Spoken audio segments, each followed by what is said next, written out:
मैं कहना मान साहब ਜਿਹੜੇ कोई कांग्रेसी भी पुट्ठा काम करते हैं सारे ही टंग दिओ। मैं तो उस गल की जिहड़ी चंगी गल होगी उसकी सराहना करूँगा कि ਜਿਹੜਾ भी ਜਿਹੜੇ काम का भागीदार होगा ਉਹਨੂੰ जरूर ठोको। रूपरेखा तुसीं बना लो, सानू जिथे खड़े करोगे असीं तुहाडे नाल मोढे नाल मोढा ला के खड़े होवांगे। तुहाडा धन्नवाद करदा कि साडे चीफ मिनिस्टर सरदार भगवंत सिंह मान जी ने ये जिहड़ा मता लिआंदा ਉਹਦੀ ਪ੍ਰੋੜਤਾ ਲਈ मैं खड़ा होया, क्योंकि इतिहास नाल जुड़ियां हुई गल्लां भी बहुत हो गई। सरदार प्रगट सिंह जी तुहाडा बड़ा सत्कार है ते तुहाडीਆਂ हरेक गल दे विच मोती किरदे आ। समा तुहाडा पार्टी दे मैंबर सारे पहले लै चुके, हुण तुहानू जिहड़ा ना मैं जे दिता जा रहा जेल वालों दिता जा रहा जे कहो तो नहीं फिर नहीं प्लीज प्लीज बोलो जी। मैं तो प्लीज है मैं तो गल ही उन्नी नहीं प्लीज प्लीज। बीते समय तो आप सीख सकते हैं, आने वाले समय नूं विजुलाइज कर सकते हैं, लेकिन जो करना हुंदा वो वर्तमान समय दे विच करना हुंदा, क्योंकि सब तो पावरफुल समा ही वर्तमान समा हुंदा है। ते अमन जी ने भी, साडे प्रोफैसर बलजिंदर कौर जी ने भी वाहवा टोटके जे लाए, पता नहीं ये खैर खरे पिछली विधान सभा तो कई चीज़ां सीख के आए। असीं कहिंदे सी भी ना ये कैरी फॉरवर्ड होण ते आपां बड़े वधिया माहौल दे विच, क्योंकि जिहड़े सार्थक चीज़ां गल करन वाली आ, क्योंकि जिन्हां ने कीता वो रहे नहीं इत्थे, क्योंकि समा बीत जाना हुंदा, समय ने अपनी करवट लैनी हुंदी आ। मैं पहले दिन भी इक्को गल कही सी कि आपां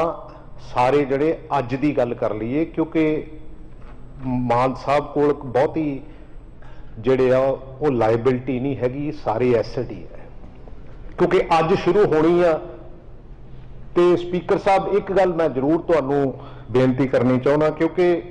जदों कोई इधर मैंबर बोलदा ते तुसीं कहंदे आ भी सिर्फ मते वाली गल ही कर लो, जदों तुसीं उधरों गल कराउने आ फिर वो सारा ही जिहड़ा, क्योंकि जे तां आपां इदां दी परंपरा तोड़नी आ, क्योंकि चाहे तां कब्जे जिहड़े हो रहे आ, क्योंकि ये समा हौली हौली लंघ जाना, चाहे जे प्राइवेट स्कूलों की गल भी हुई है, क्योंकि हुण तक तां एडमिशनां हो चुकियां आ, पैसे लोकी भर चुके आ, ये 1 साल बाद होनी है जिहड़ी अज असीं गल कर रहे हैं। और जिहड़ी पंचायतां दे विच, क्योंकि जिहड़े काम भी होए आ, मैं नहीं कहंदा, मैं कहंदा मान साहब जिहड़े कोई कांग्रेसी भी पुट्ठा काम करते हैं सारे ही टंग दिओ। मैं नहीं कहंदा, मैं तां उस गल की जिहड़ी चंगी गल होगी ਉਹਦੀ सराहना करूँगा कि हाँ भी आ गल जे कोई होर पार्टी का भी हैगा, जिहड़ियां पिछलियां गल्लां होईयां आ भावें जो मर्जी कर दिओ, ਜਿਹੜਾ भी ਜਿਹੜੇ काम का भागीदार होऊगा ਉਹਨੂੰ जरूर ठोको। मैं नहीं कहंदा, मैं क्योंकि तुहाडी स्पिरिट की कदर भी करदा, क्योंकि मैनूं पता कि आपां इस पंजाब दे अज कस्टोडियन है, क्योंकि जिहड़ी वर्तमान समय की गल होनी आ सब तो इंपॉर्टेंस सब तो महत्वता ਉਹਦੀ ज़्यादा है, क्योंकि साडे पानी खोए गए, साडे BBMB दे जिहड़े इशूज़ हैगे वो खड़े आ, क्योंकि ब्यूरोक्रेसी भी बैठी आ, कोई होर 4 सियाणे बंदे लै लिओ जिन्हां नूं सारी बैकग्राउंड का पता हैगा, इहदा कोर्स ऑफ एक्शन, क्योंकि मैं भी पिछले 10 सालों च इस हाउस का मैंबर हाँ, क्योंकि रेजोल्यूशन किते रेजोल्यूशन ना रह जाए, गल तां इन्नी आ, क्योंकि नहीं तो असली गल है 3 जिहड़े बिल आ वो भी पास हो जाने सी जे किसान किते 1 साल उत्थे ना बैठदे, क्योंकि शायद हालात इहो जिहे बनते जा रहे आ जिथे शायद ये रेजोल्यूशनस दी, क्योंकि अल्टीमेटली है तो यह 3 करोड़ लोगों के चुने हुए नुमाइंदियां का रेजोल्यूशन है और ये एक्ट करना चाहिए, बट समय समय पर एक्ट नहीं होंदा, शायद पंजाब नूं उस नज़रिए ना देखा नहीं जाता। तो मान साहब मैं एक दिल्ली बारे गल कही सी, दिल्लियां 2 नहीं हैगी, दिल्लियां एक ही आ, किते आने वाले समय तुसीं भी भांपोगे इस गल नूं ते सारे भांपांगे, आपां भी सारे, क्योंकि जिहड़ा उत्थे चले जाता ना तो उहनूं किते ना किते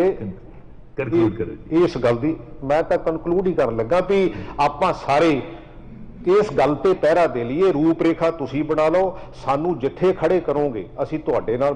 ਮੋਢਾ ਲਾ ਕੇ ਖੜੇ ਹੋਵਾਂਗੇ, ਕਿਉਂਕਿ ਇਹ ਜਿਹੜੇ ਹੌਲੀ ਹੌਲੀ ਹੈ ਯੂਟੀ ਦੇ ਸਿਸਟਮ ਦਾ ਵੀ ਜਿਹੜੀ 60-40 ਦੀ ਰੇਸ਼ੋ ਸੀ ਉਹਦਾ ਫਸਾੜ ਹੀ ਰਹਿ ਗਿਆ, ਥੱਲਿਓ ਸਾਰਾ ਕੁਝ ਇਹਨਾਂ ਨੇ ਆਲਰੇਡੀ ਕੱਢ ਲਿਆ ਹੈਗਾ। ਉਹਦੇ ਵਿੱਚ ਸਮੇਂ ਦੀਆਂ ਸਰਕਾਰਾਂ ਜਿਹੜੀਆਂ ਉਹਦੀਆਂ ਭਾਗੀਦਾਰ ਹੈਗੀਆਂ, ਮੈਂ ਇਹਨੂੰ ਡਿਨਾਈ ਨਹੀਂ ਕਰਦਾ, ਜਿਨ੍ਹਾਂ ਨੇ ਵੀ ਉਸ ਸਮੇਂ ਦੇ ਵਿੱਚ ਅੱਜ, ਕਿਉਂਕਿ ਅੱਜ ਤੁਸੀਂ ਇੱਕ ਵਾਈਟ ਸਲੇਟ ਵਾਂਗੋ